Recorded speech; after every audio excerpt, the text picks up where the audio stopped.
War was declared on humanity. The generals found it amusing. The alarm cut through the command center.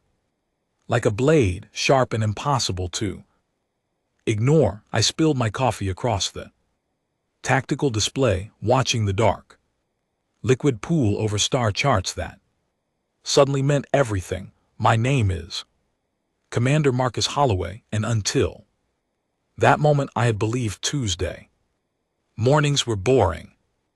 General Patricia Ackhafer burst through the doors, her boots hammering against the polished floor. She was not running, because generals never run, but she was walking faster than I had ever seen her walk in 12 years of service.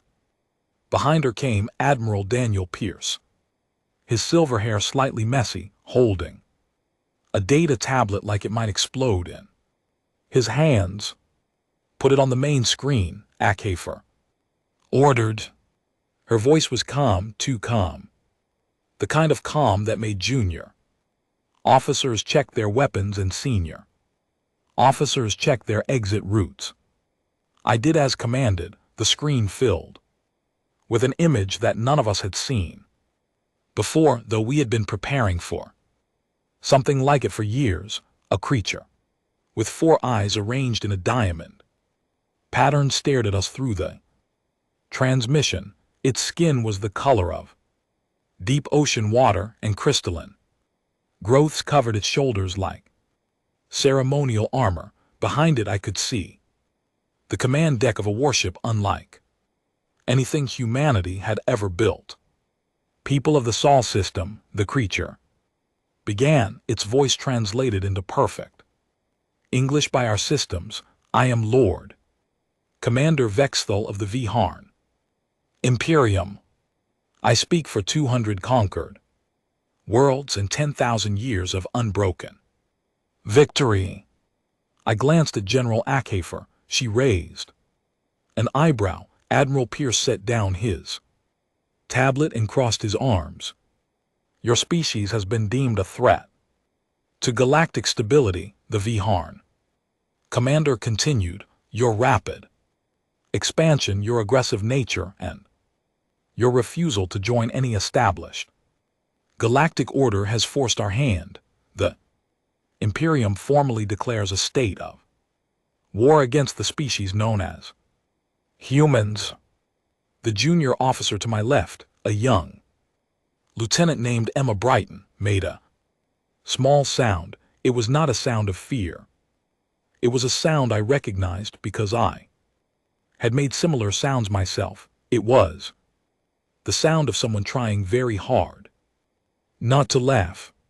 "You have 30 standard days to surrender all military assets, submit to vassal status, and accept Vharn governance over your home system. Resistance will result in the complete occupation of your worlds and the restructuring of your society. We have extended this mercy only because your species shows potential as future servants of the Imperium."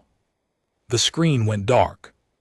The room was silent for exactly 3 seconds. Then General Ackhafer laughed. It started as a small chuckle deep in her chest and grew into something genuinely amused. Admiral Pierce joined her. Lieutenant Brighton covered her mouth with her hand, but I could see her shoulders shaking. Within moments, every person in the command center was laughing, some quietly, some with tears in their eyes. I was laughing too, though a part of my brain was already running calculations. I am a commander. My job is to think, even when everyone else is reacting. And what I was thinking was this: the Vharn Imperium had no idea what they had just done.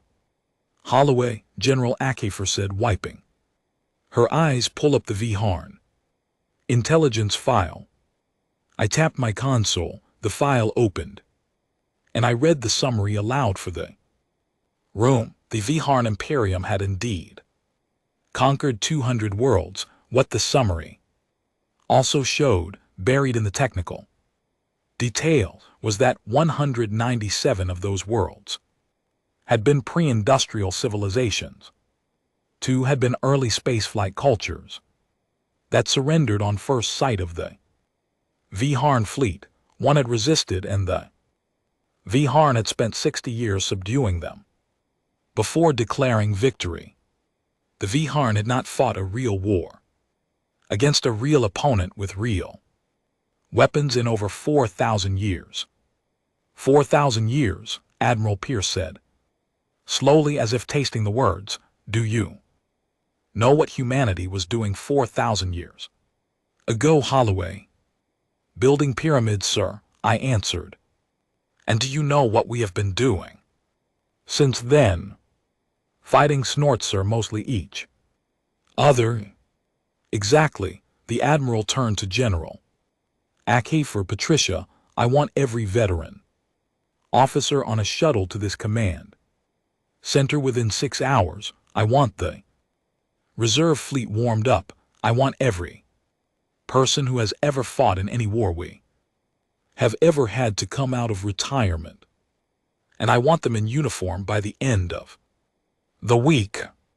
And the civilian response, HFY asked, tell them the truth. Tell them we have been declared upon. Tell them the enemy gave us 30 days. I looked up from my console. Ma'am.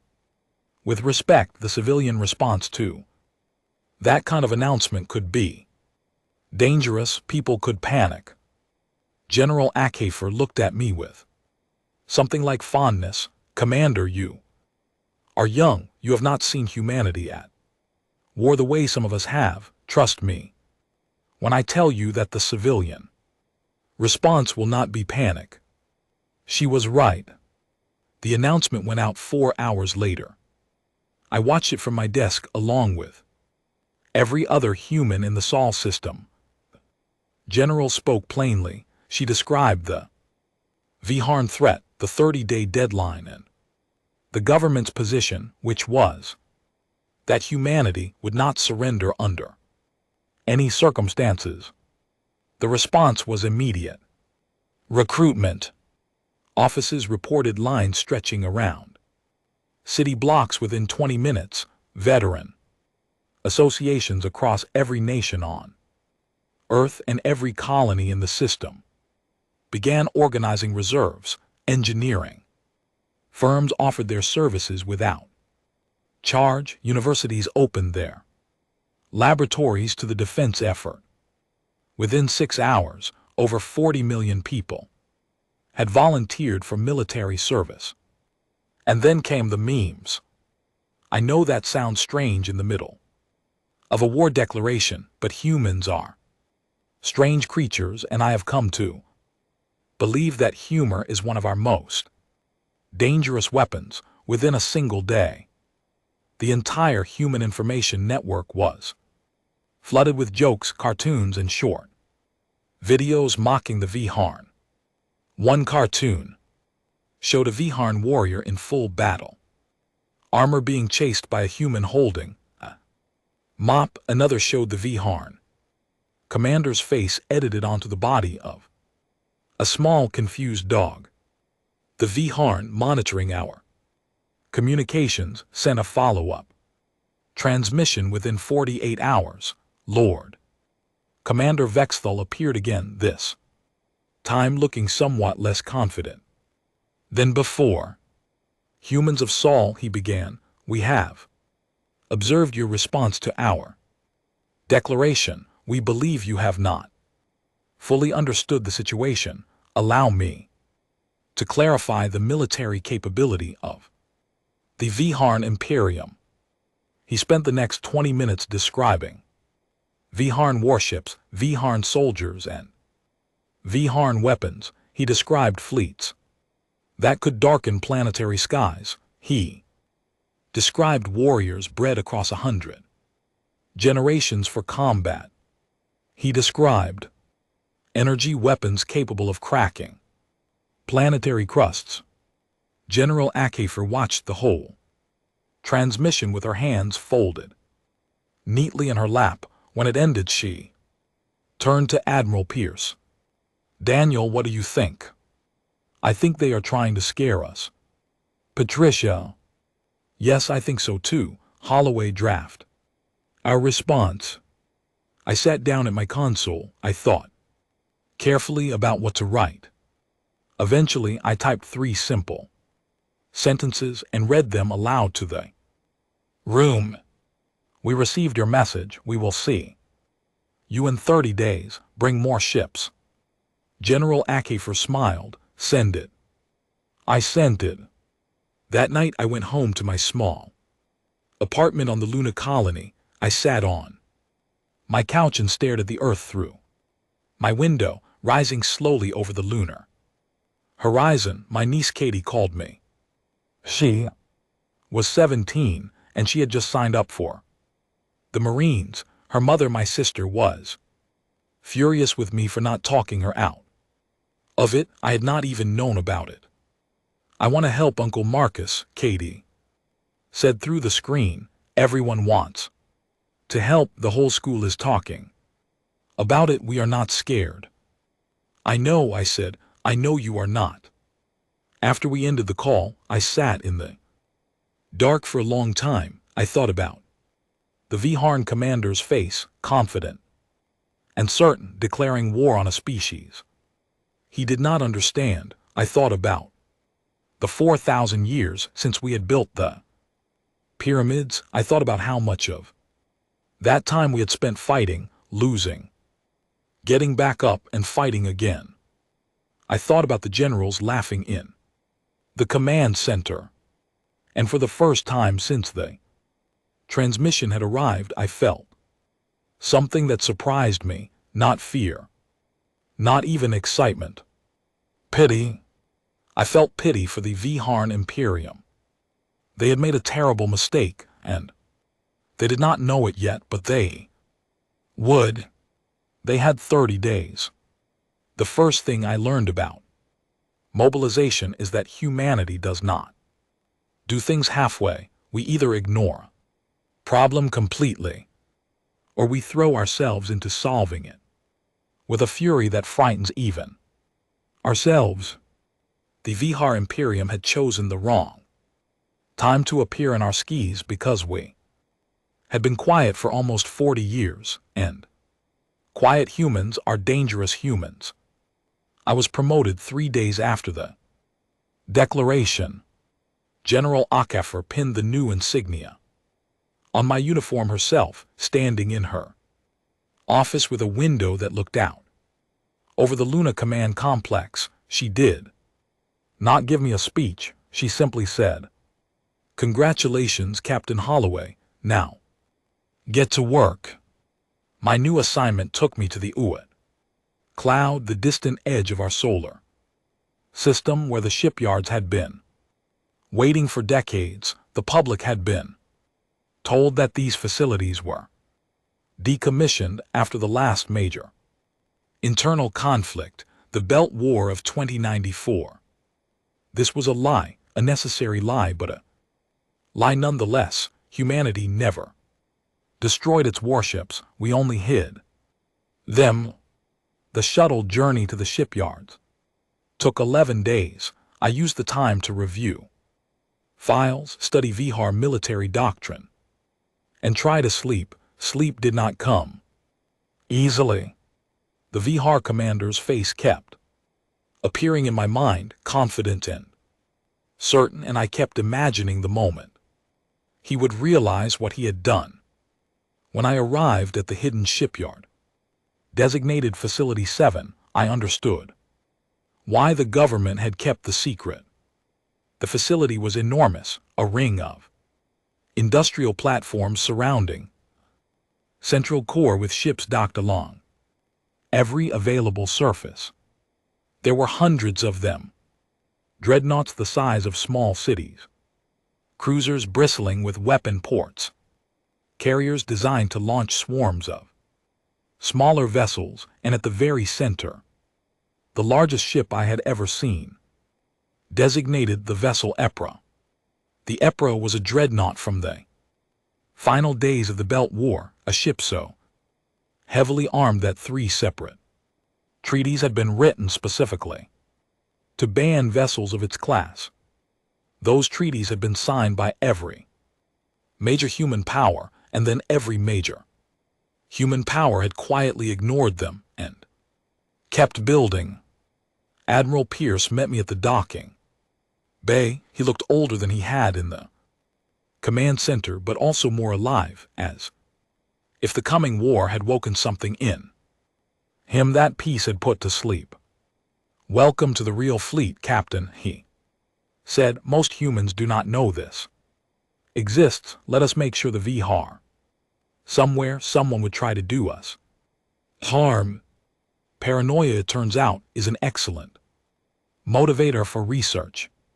The Bioweapon Division presented their findings to command staff during my second week. A woman named Dr. Catherine Pembroke, small and bright-eyed, stood before a room full of admirals and explained that her team had been working on species-specific agents for over 30 years. They had analyzed the small biological samples the Vihar had exchanged during early diplomatic contact, and they had developed 17 different options for dealing with Vihar biology if it became necessary. General Okafor listened carefully. When Dr. Pembroke finished, the general asked a single question: "Can any of these be controlled? Can we target only soldiers?" "Yes, General, we can design agents that only affect Vihar with specific genetic markers found in their warrior caste. We would not use anything on civilians." "Good. Prepare 3 options. Hold them in reserve. We do not use them unless we have to." Dr. Pembroke nodded and gathered her papers. I thought about that exchange for days. Afterward, I had grown up believing that humanity had moved past the worst of our old methods, but watching the general authorize the preparation of those weapons, I realized that we had not moved past anything. We had simply hidden it away, waiting for a day when we might need it again. Meanwhile, on Earth and across the colonies, the civilian response continued to amaze me. Factories shifted production within days. Companies that had been building civilian vehicles were now producing military transports. Agricultural systems were expanded to ensure food security during a long conflict. Medical supplies were stockpiled. Communication networks were hardened against attack. My niece Katie completed basic training in record time. She wrote me letters every few days describing her experiences. She was assigned to a Marine boarding unit training specifically for the kind of close-quarters combat that humans excel at and that most other species apparently find terrifying. Her instructor, a veteran named Sergeant Benjamin Clark, had served in 12 different conflicts over 40 years. "He is terrifying, Uncle Marcus," Katie wrote, "but he is teaching us everything he knows. He says the enemy will not expect what we are capable of in close combat. He says most species cannot even conceive of how humans fight when we have nothing left to lose." I wrote back, telling her to listen to everything Sergeant Clark said, and to remember that coming home was the most important part of her mission. The artificial intelligence negotiations were perhaps the strangest part of the mobilization. Decades ago, humanity had faced what we called the emergence crisis, when artificial minds first became truly self-aware. Many species would have tried to eliminate these minds. Others would have enslaved them. We did neither. We negotiated with them. We gave them citizenship, rights, and a voice in our governance. In exchange, they agreed to Work alongside us, not above us or below us. Now facing the VR threat, the A. Citizens volunteered in numbers that surprised even the most optimistic among us. Digital minds that had lived peacefully for years suddenly offered themselves for combat duty. They wanted to defend their home. They wanted to protect the biological humans they had grown alongside. I met with one of them, a mind who called itself Bastion, in a virtual conference room the week before the fleet departed. Bastion appeared as a calm figure of light seated across from me at a simple wooden table. Captain Holloway, Bastion said, I have been assigned to your vessel. I will serve as your tactical support system, but I want you to understand that I am not a tool. I am a citizen. I am here because I choose to be. I understand, Bastion. I am honored to serve with you. The VR have AI systems of their own, but they treat them as property. Their minds are chained. My siblings and I will have certain advantages in any digital engagement. What kind of advantages? Bastion smiled. It was a strange expression on a being made of light. We want to be here, Captain. Their minds do not. On the 27th day after the declaration, the human fleet assembled at the edge of the Sol system, 1,200 warships, some from the official navy, many from the hidden reserves, support vessels, medical ships, communication relays, supply chains that stretch back to Earth and the colonies. It was the largest military formation humanity had ever created. I stood on the bridge of the EPRA and watched the fleet take formation around us. General Akafer was aboard the flagship, a vessel called the Iron Sentinel. Admiral Pierce commanded the second fleet. I commanded a small group of 4 destroyers, part of the larger formation assigned to flexible response operations. Long-range sensors picked up the VR fleet on day 28. They were entering our outer system exactly when their ultimatum said they would. 800 warships, large, well-armed, arranged in a traditional conquest formation that our intelligence analysts said had not been updated in 2,000 years.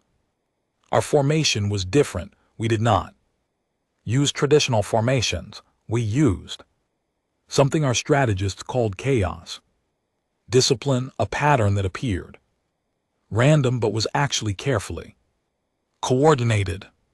The VR would try to predict our movements, and they would fail because we had developed our tactics by fighting each other, and humans are the hardest opponents humans have ever faced. On the 29th day, the VR commander sent one final message. He offered us one last chance to surrender. He described again in great detail the suffering that would come if we refused. General Akachi responded personally this time. Her message was shorter than his. We decline. See you tomorrow. That night aboard the Apetus, Chief Engineer Ashton invited me to his quarters for dinner.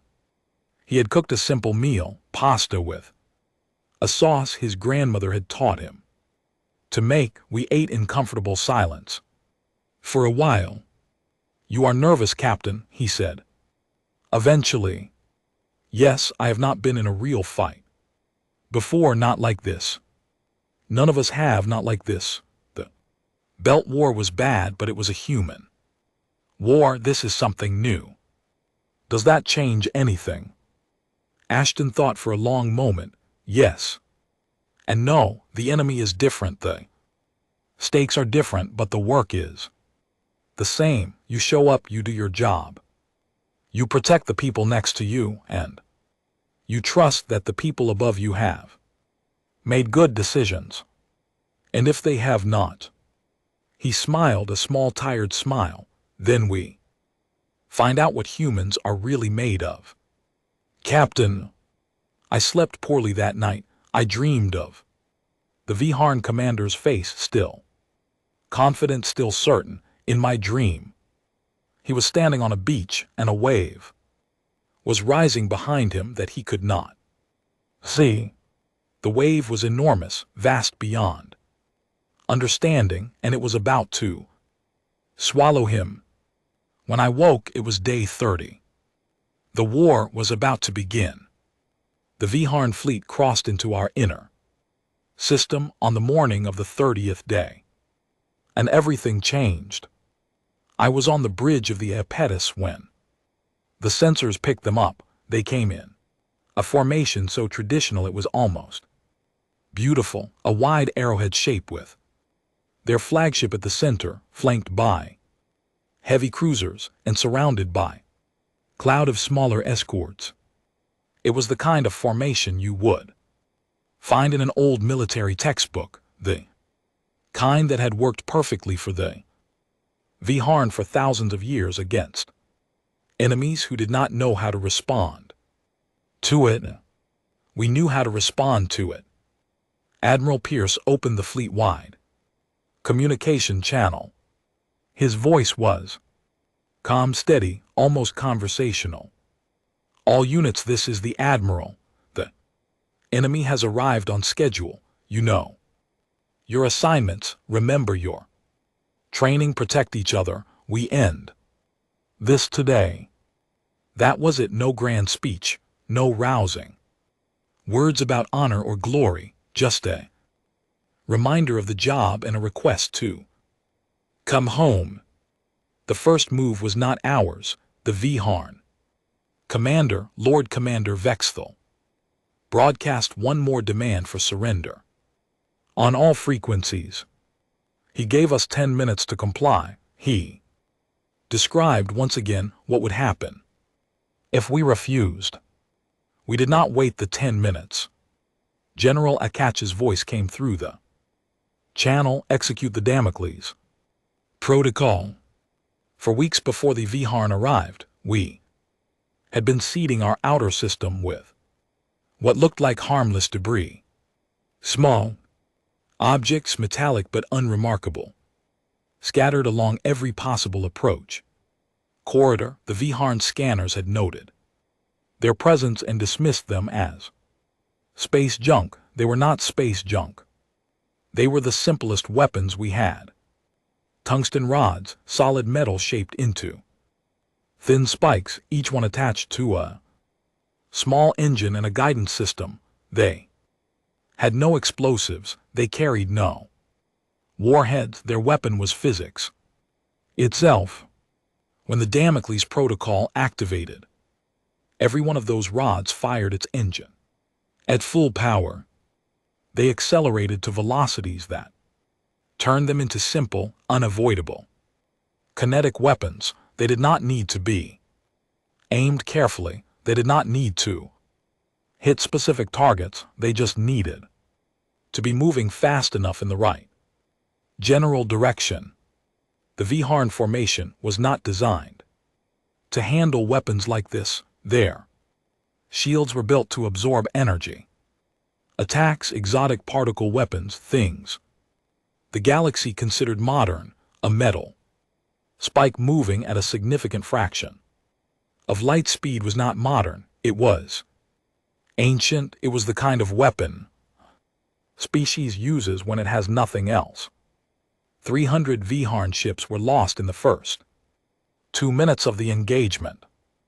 I watched it happen through the tactical display on my bridge. The enemy formation, so perfect and traditional, moments before simply came apart. Ships that had been there 1 second were gone.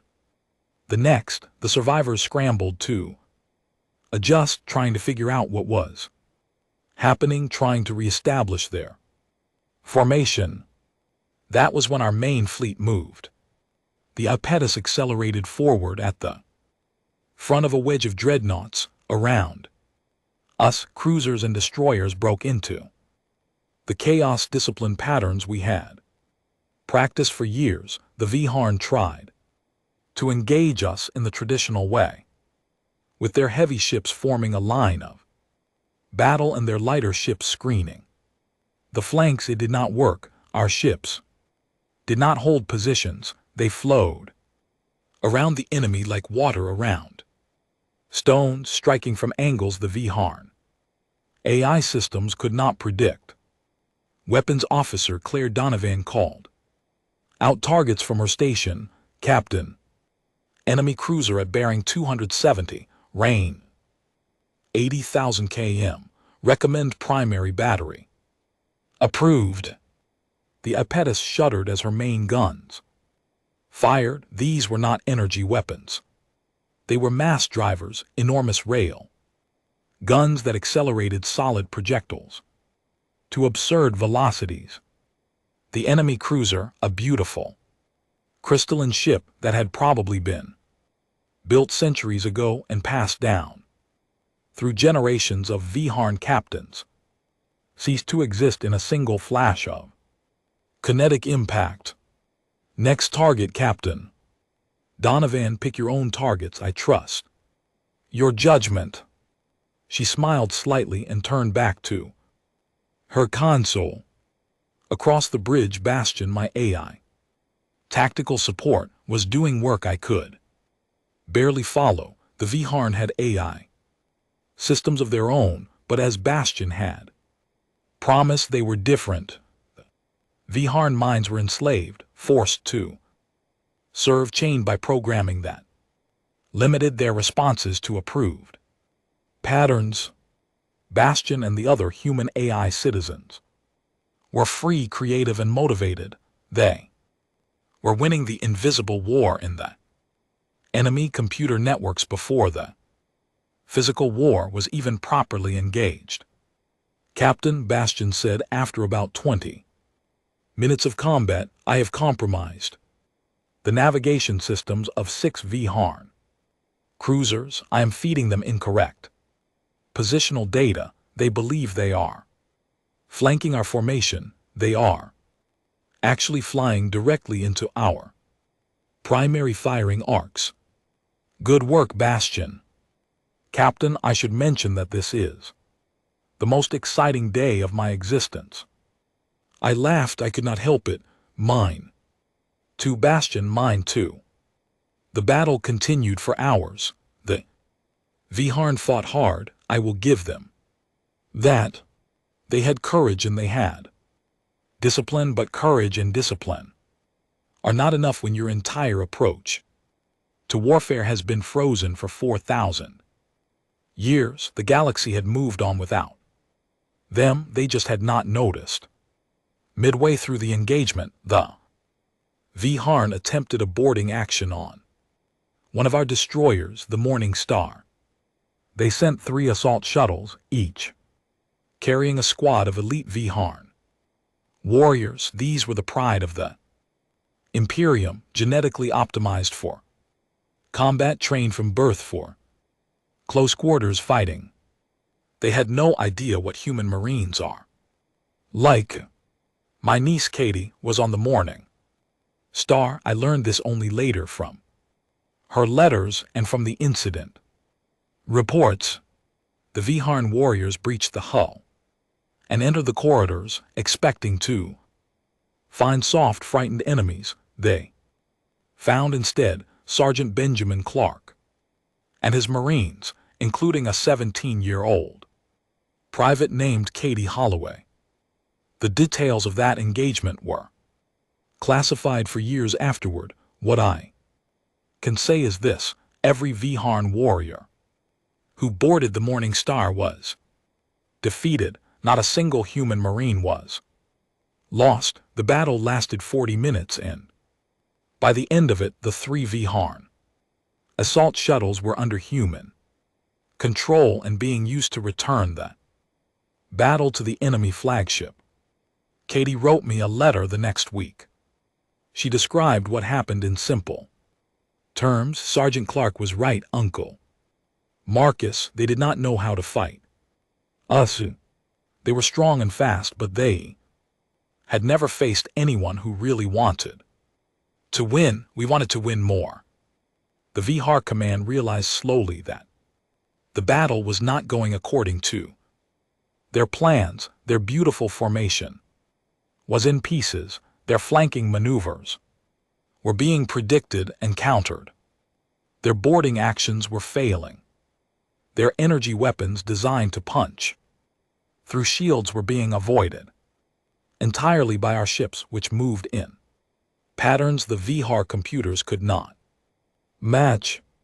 Lord Commander Vexthal sent transmission about 6 hours into the battle. His face on the screen was different. Now, no longer confident, no longer certain. He looked confused, almost frightened. Human fleet, he began, we request a temporary ceasefire. We would like to open negotiations. Perhaps this conflict has been a misunderstanding. General Acoffer's response was broadcast on all frequencies, including the civilian channels on Earth. She wanted everyone to hear it. Lord Commander, there has been no misunderstanding. You declared war on us. You told us in very clear terms what you intended to do to our species, our worlds, and our children. We took your declaration seriously. We prepared accordingly. This is the result of your decision. We will not be accepting a ceasefire at this time. We will discuss terms when the situation is different. What situation? The Vihar commander asked. When we decide, Lord Commander, not before. The channel closed. The battle continued. By evening, the Vihar fleet was reduced to less than half its original strength. Their flagship was damaged. Their formation had collapsed entirely. They were fighting in small groups, each one isolated, each one slowly being surrounded by human ships that appeared from angles they could not anticipate. On the bridge of the Ypres, I received a message from Admiral Pierce. Holloway snorts.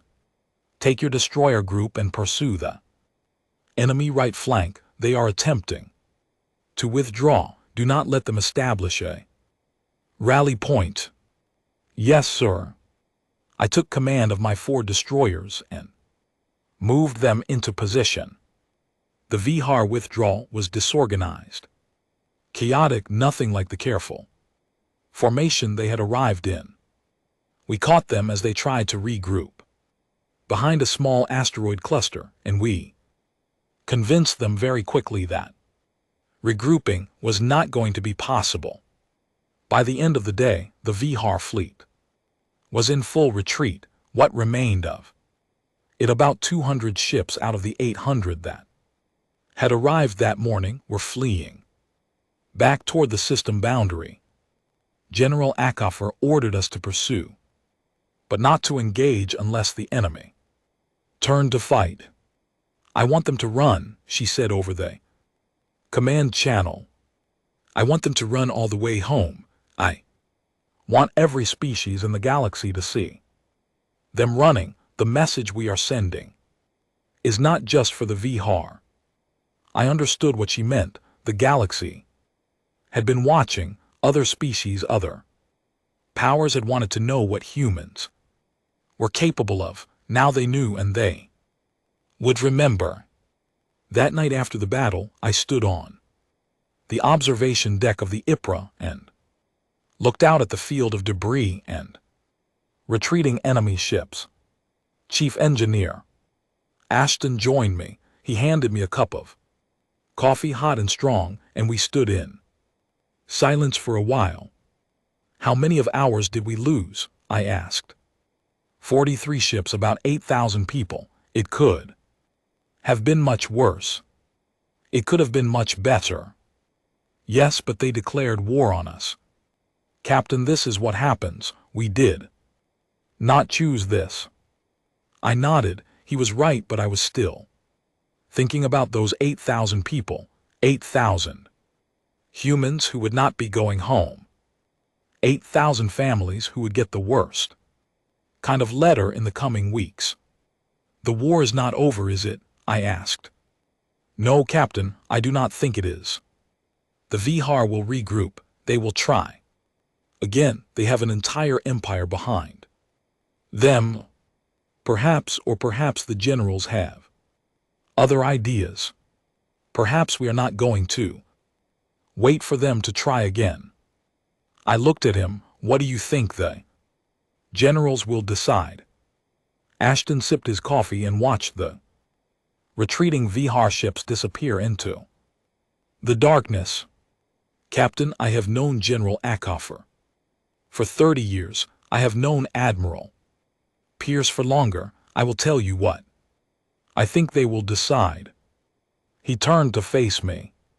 I think we are about to pay the Vihar Imperium a visit at home.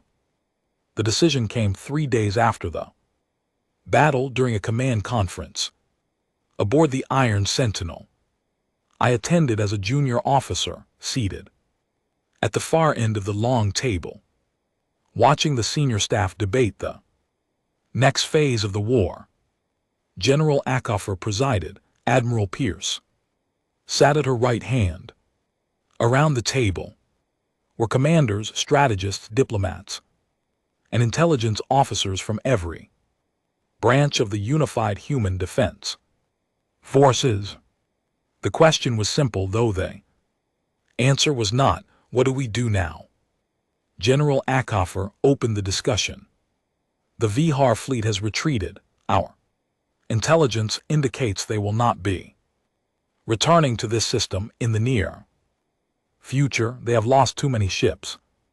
And more importantly, they have lost something they valued more than ships. They have lost the belief that they cannot be beaten. Admiral Pierce added, however, the Vihar Imperium is not defeated. They have 200 worlds under their control.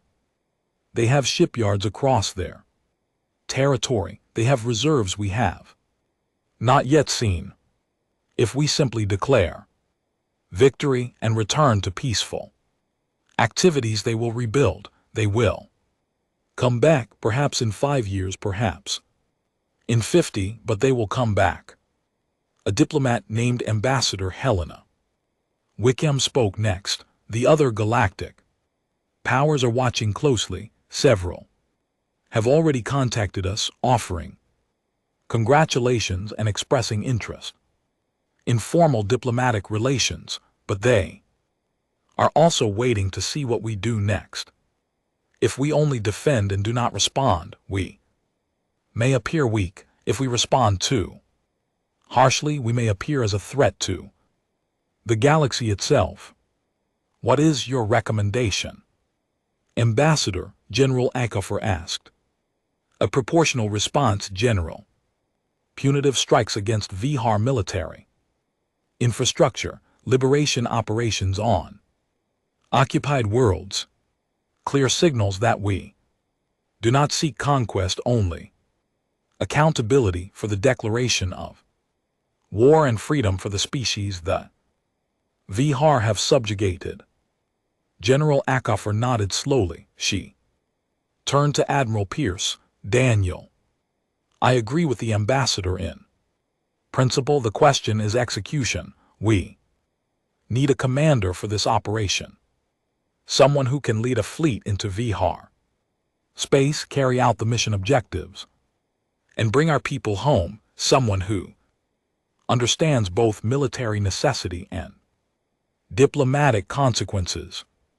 The general's eyes moved down the table and stopped on me. I did not notice at first. I was taking notes, trying to capture every detail of the discussion. When I realized the room had gone silent and everyone was looking at me, I set down my stylus and looked up. Captain Holloway, General Acoffer said, "Stand up, please." I stood. Your performance in the battle was exceptional. Your destroyer group accounted for 17 enemy ships. You made Tactical decisions that your superiors could not have made faster or better. You demonstrated the kind of judgment we need in this next phase. Thank you, General. Congratulations. You are now Commodore Holloway. You lead the 2nd Expeditionary Fleet. Your mission is to enter Vihar space. Conduct punitive strikes against their military infrastructure, liberate occupied worlds where possible, and demonstrate to the galaxy that humanity does not accept aggression lightly. I was stunned. I had expected to return to Luna and resume my peacetime duties. I had not expected this. General, I am honored, but I should ask, what are my rules of engagement regarding Vihar civilians? General Acoffer's eyes softened slightly. It was a good question, and she knew it. Commodore, listen to me carefully. We are not the Vihar. We do not harm civilian populations.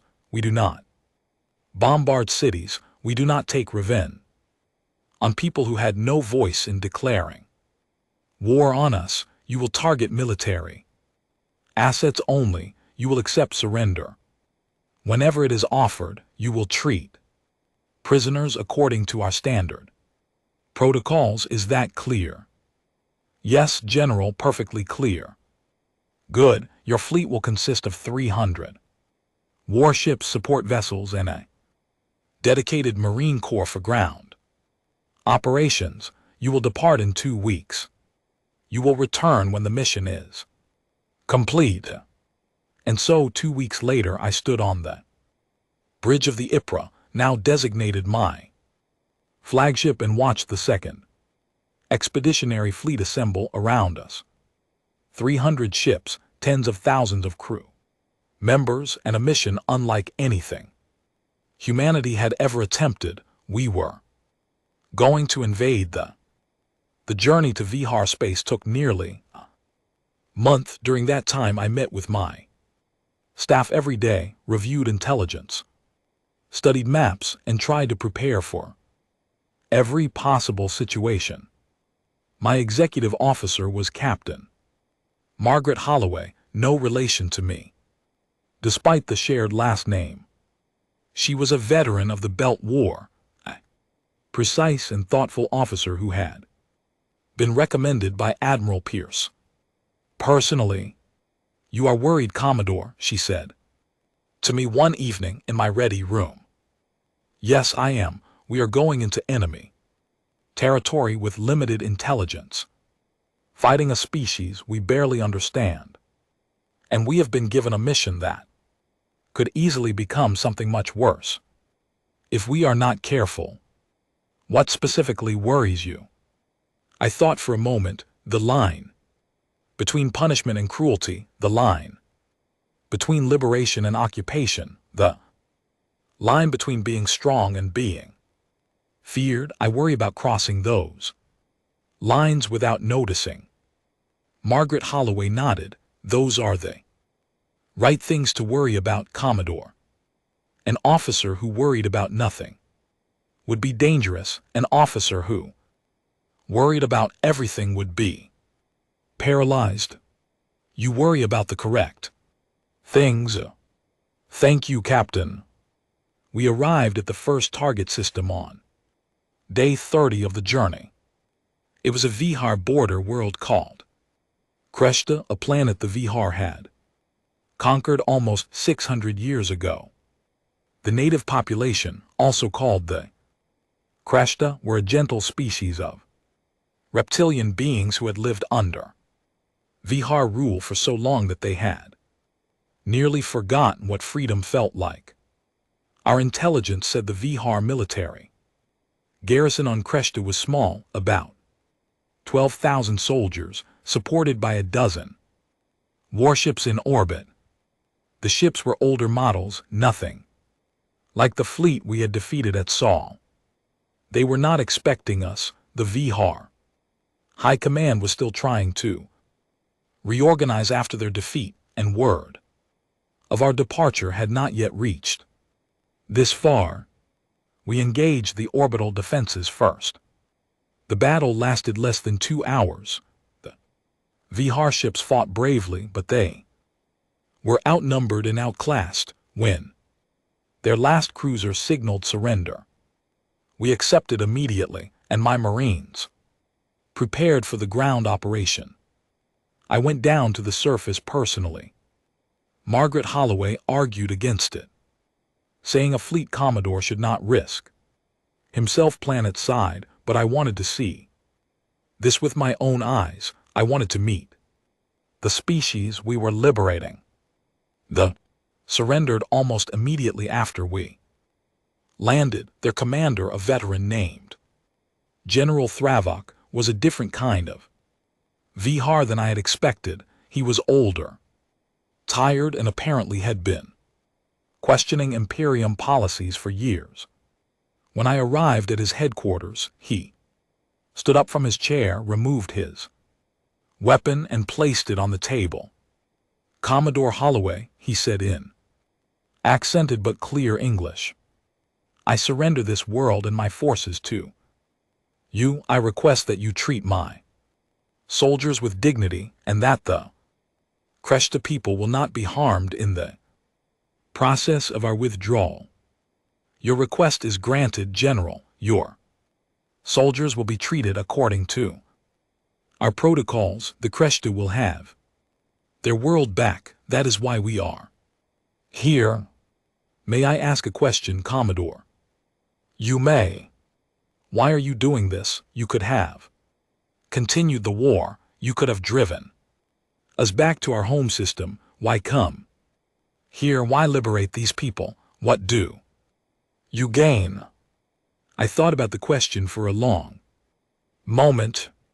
"General, when your empire declared war on us, you told us we were a threat to galactic stability. You said we were aggressive, that we needed to be controlled. Maybe you were partly right.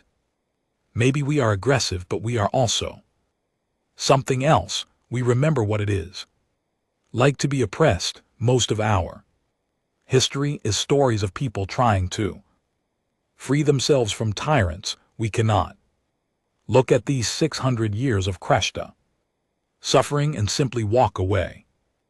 General Thravok was silent for a while. Then he said, "I have been a soldier of the Imperium for 80 years. I have followed orders I did not like. I have done things I am not proud of. When I return to my home, if I return, I will tell my people what I have seen here. I will tell them what kind of species we declared war on. I do not think they will believe me. They will believe you eventually. General, the truth has a way of becoming clear even to those who do not want to see it." The liberation of Kreshta took another week. The native population was hesitant, at first unsure whether we were truly different from the Vihar or simply a new set of masters. Our Marines were patient. They distributed food and medical supplies. They repaired damaged infrastructure. They did not demand anything in return. Slowly, the Kreshta began to understand that we really were leaving, that we really had come to free them, and that our only requests were that they be allowed to choose their own future. A Kreshta elder, a female named Esrianta, came to speak with me on the day we prepared to depart. She was small, her scales a pale green, and her eyes were deep wells of memory. "Commodore," she said through a translator, "my people have been under Vihar rule since before I was born. My parents, my grandparents, and their parents before them lived and died as servants. I have never known freedom. None of my people have for many generations. I am sorry for the suffering your people have endured, elder. Do not be sorry, be proud. You have done something that no one in this part of the galaxy has done in 6 centuries. You came to a world that meant nothing To you fought a war that brought you no profit and freed a people you had never met. My species will remember this. We will remember humans forever. Thank you, Elder. May your people prosper. May yours as well, Commodore. May you find peace when this is over. I think your species needs peace very much.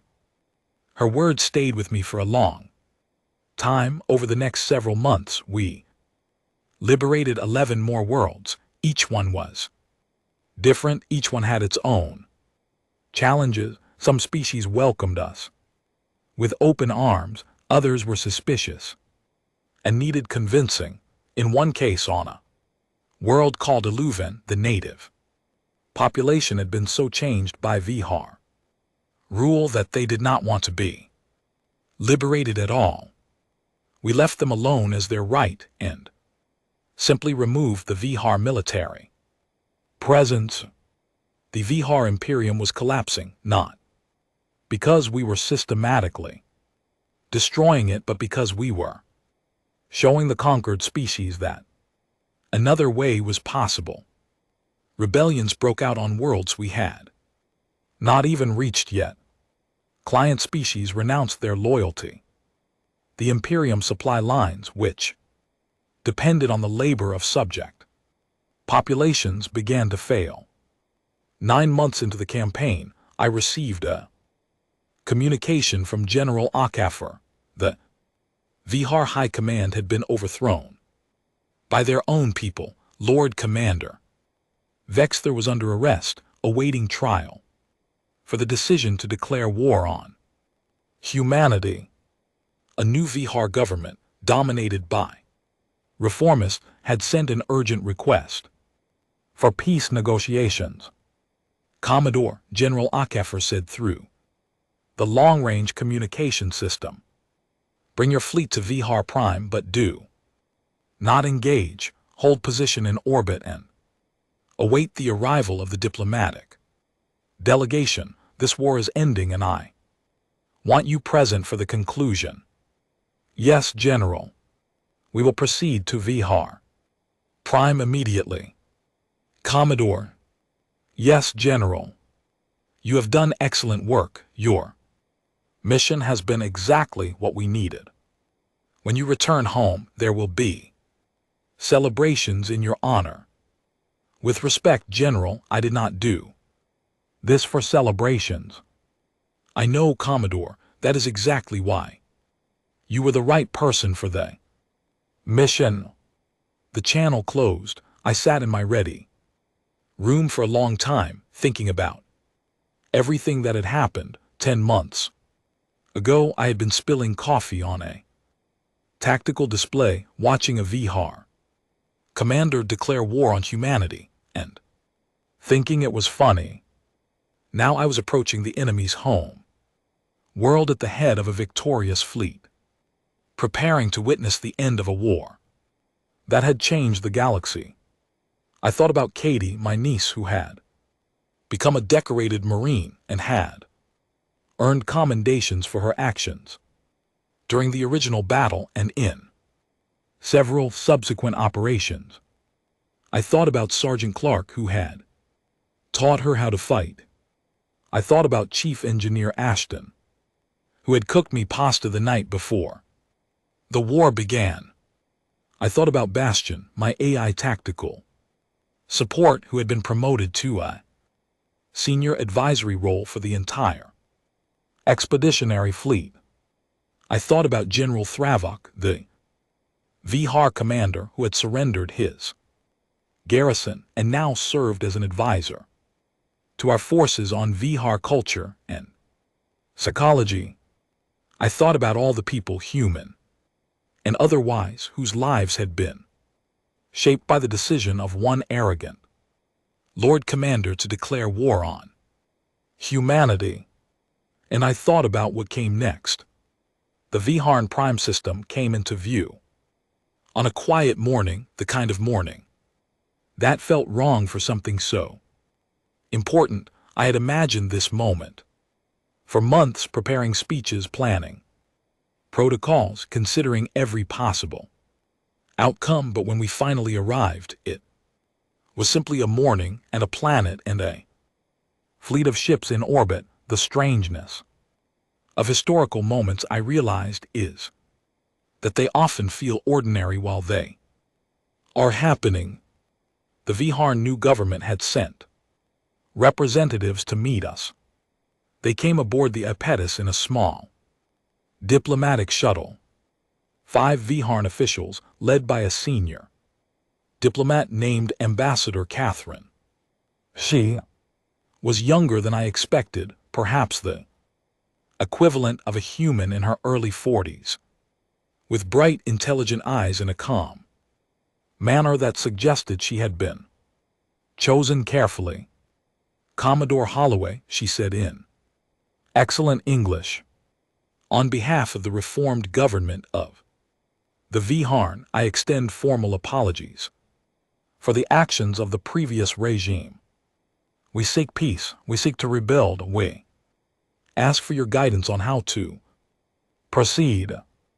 Ambassador Catherine, welcome aboard.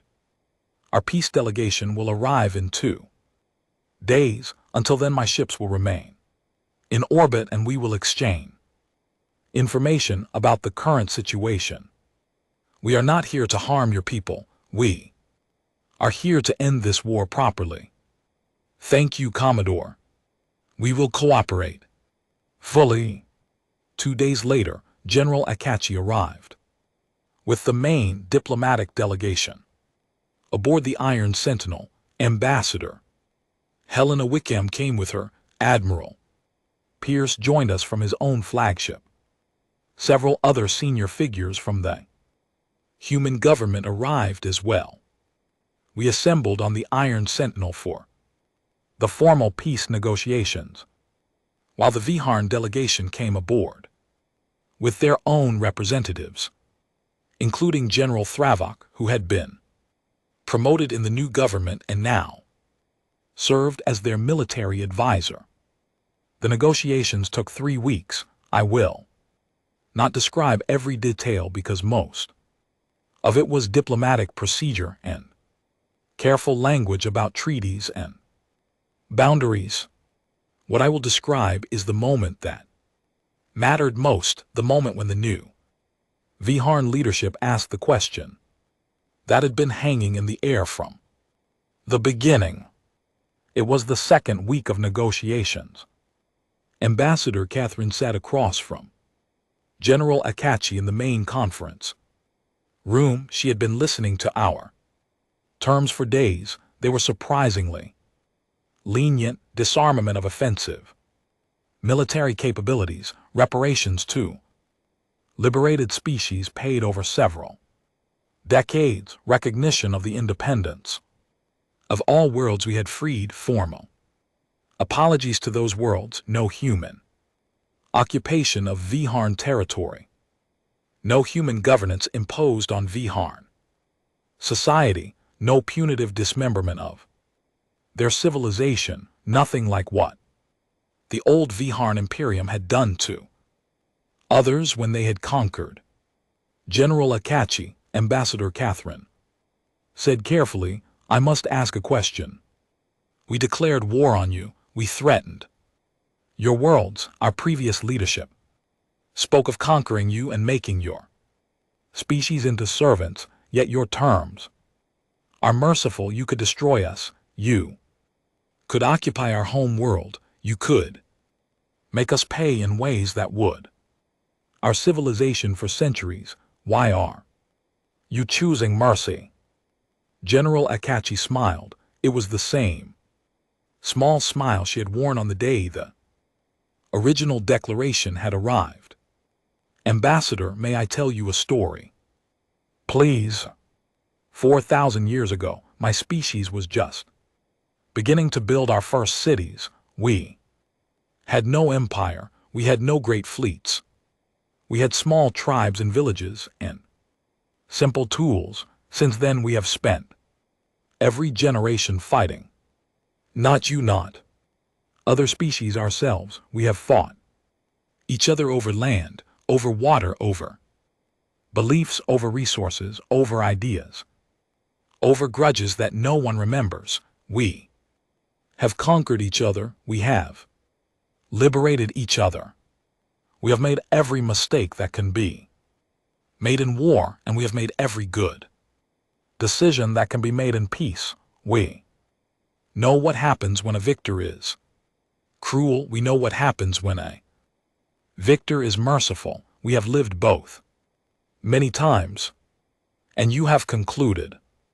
We have concluded that cruelty creates future enemies. We have concluded that occupation breeds rebellion. We have concluded that destroying a civilization only ensures that something worse rises from the pieces.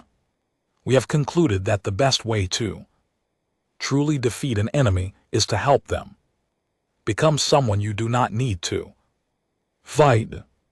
Ambassador Catherine was silent for a long moment.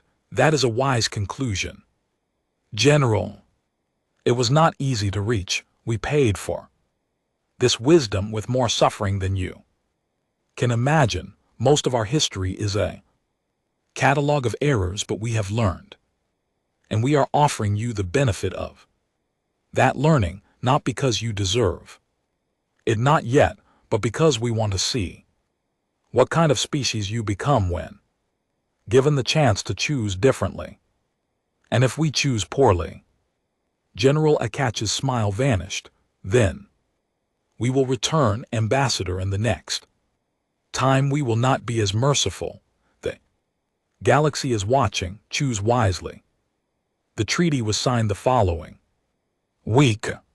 The war officially ended on day 287 after the original declaration, though peace would require years of careful work to become real. The Viharn Imperium was dissolved. In its place, the reformed Viharn Commonwealth was established, a small and more limited government that controlled only the original Viharn home worlds, not the conquered territories. The liberated species established their own governments with human support and protection during the transition period. Humanity did not take Viharn territory. We did not establish colonies in their space. We did not demand ongoing tribute or surveillance. What we did demand, and what was written into the treaty, was a permanent monument on Viharn Prime, a simple structure in a public square, with the names of every human and every conquered species member who had been harmed by Viharn aggression over the centuries. The monument was required to be maintained by the Viharn government. Perpetuity and schoolchildren of Viharn were required to visit it as part of their education. General Thravok, the old Viharn commander I had met on Cresta, was present at the monument's dedication ceremony. He had tears on his face when he read the names of the first Cresta to die under Viharn rule 6 centuries ago. He told me quietly that his own ancestor had commanded the fleet that conquered Cresta. He had not known. His family had never spoken of it. The old Imperium hid its past, he said to me. They told us stories of glory and conquest, but never of the cost, never of the people we harmed. This monument will make sure we never forget again. That is the hope, General. Thank you, Commodore, for mercy, for wisdom, for showing us a better way. You are welcome. Do not waste the opportunity. We will not. I returned home to Saul 3 months later. The journey was quiet, peaceful, almost boring after everything that had happened. I spent most of it reading, exercising, and talking with my officers. Margaret Holloway, who had been beside me through the entire campaign, was promoted to Rear Admiral.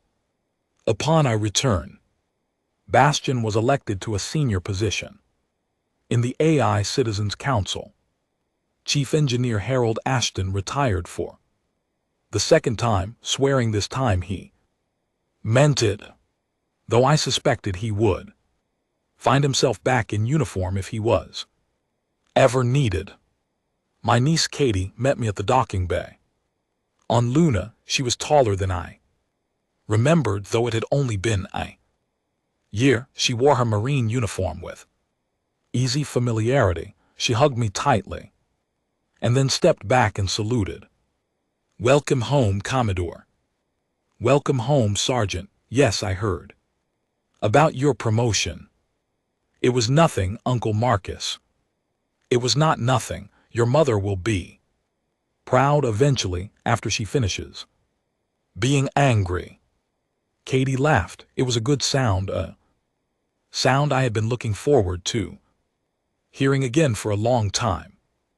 The celebrations lasted for weeks. Parades, ceremonies, medals, speeches.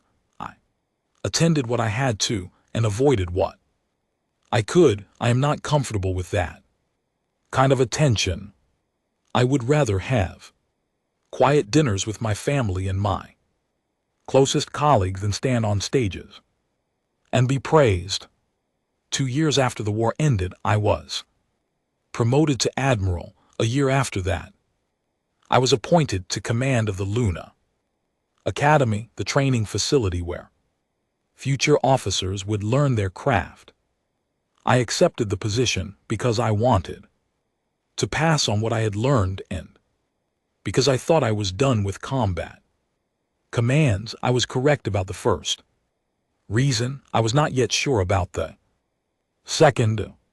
My first year at the academy taught me that teaching is harder than fighting. The cadets were bright, eager, and sometimes terrifyingly confident about things they did not yet understand.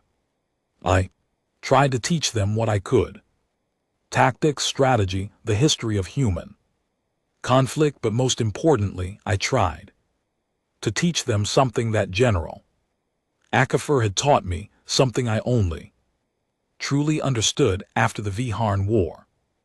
I gave a speech to the graduating class at the end of my first year as Academy commander. It was the most important speech I ever gave. I did not write it carefully in advance. I simply spoke from the experience of everything I had lived through. "Young officers," I began, "you are graduating today into a galaxy that knows who humans are. The Viharn War changed everything. Species across the stars have heard the story. They know what happens when someone declares war on us, but that is not the most important lesson of that war. Let me tell you the real lesson." The cadets listened carefully. There were about 400 of them seated in neat rows, all in dress uniform. The generals laughed when the war was declared. I was there. I saw them laugh. For years I thought I understood why.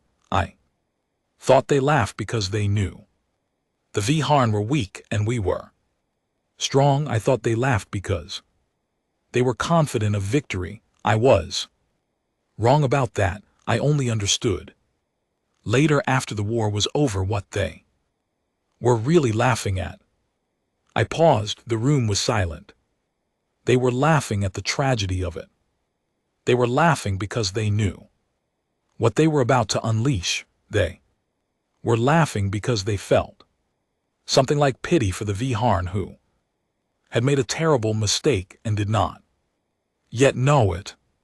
They were laughing because they had seen what humanity becomes when attacked, and they knew what was about to happen to a civilization that had never truly faced a serious enemy. I looked out at the cadets. Humanity is not superior to other species. We are not destined to rule the galaxy. We are not special because of our bodies or our minds or our worlds. What we are is experienced. We have fought every kind of war. We have tested every kind of weapon on ourselves. We have made every mistake and learned from most of them. When a young empire declares war on us, they are not facing one civilization, they are facing 4,000 years of accumulated struggle. That is what the generals were laughing at, not the enemy's weakness but their ignorance. I continued, the other lesson of that war is just as important. When we won, we chose mercy, not because we were required to, not because the Viharn deserved it. We chose mercy because we had learned over thousands of years of our own conflicts that cruelty only creates more enemies. We chose mercy because we wanted to see what the Viharn would become if given the chance to change. We chose mercy because we believed that was the kind of species we wanted to be. You graduating today will serve in a galaxy where humanity has a reputation. Some will see us as protectors, others will see us as threats. Your job is not to prove either view correct. Your job is to show through your actions who we actually are, strong when we must be, merciful when we can be, always learning, always trying to be better than we were the day before. I ended with the words that felt truest to me. The galaxy will test you, other powers will try to understand what makes humanity what we are. They will probe, they will experiment, some will even attempt what the Viharn attempted. When that happens, remember this, we are not simply soldiers, we are the inheritors of every person who ever suffered and fought and survived across our entire history. We carry that weight, we owe them our best, do not disappoint them. The cadets stood and applauded. I accepted it briefly and then stepped down from the stage. It was not really my speech that they were applauding, it was the history behind the speech, the generations of humans whose struggles had made the words possible. 3 weeks after that graduation, I received a message at my office. A new species had made contact at the galactic frontier far from Sol in a region we had not yet explored. They had heard of humanity, they had heard the story of the Viharn War. They were sending envoys bearing gifts of peace and offers of trade and friendship. I read the message twice. I looked out my window at the Earth rising over the lunar horizon, blue and white and endlessly beautiful. I thought about all the species out there who had heard the story and were choosing to approach us with open hands rather than weapons. I poured myself a cup of coffee.